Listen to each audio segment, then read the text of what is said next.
حیات دنیا آخرت کے مقابلے میں وہ پست ہے. کیوں پست ہے؟ کیونکہ اس کے اندر صفات پست ہیں.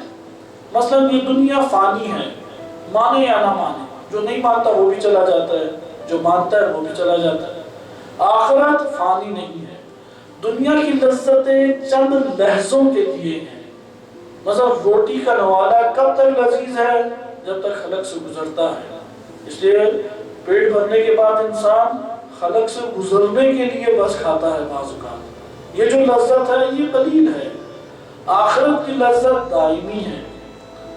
دنیا کے حلال میں حساب اللہ نے رکھا ہے اور حرام میں عذاب اور عقاب رکھا ہے. آخرت میں یہ دونوں چیزیں انسان کے لیے حساب ہی نہیں ہے آخرت کی نعمتوں میں. اسی طرح دنیاوی چیزیں ہر لذت تکلیف میں تبدیل ہو جاتی ہے. ہر لذت، نیند ہے، زیادہ دیر سوئیں گے وہ بستر نیچے سے اسے پکڑ لے گا. اس لیے کوئی 24 گھنٹے بستر پہ پڑا رہے اس کا جسم نیچے بستر کا حصہ بننا شروع ہو جاتا ہے. زیادہ کھا لیں معدے کے امراض لگ جاتے ہیں، کم کھائیں پھر بھی بیت الخلاء کی زحمت انسان کو اٹھانا پڑتی ہے. لہذا دنیا کی جو لذت بھی ہے وہ لذت کے بعد زحمت میں تبدیل ہوتی ہے. آخرت کی لذت کبھی بھی زحمت میں تبدیل نہیں ہوتی.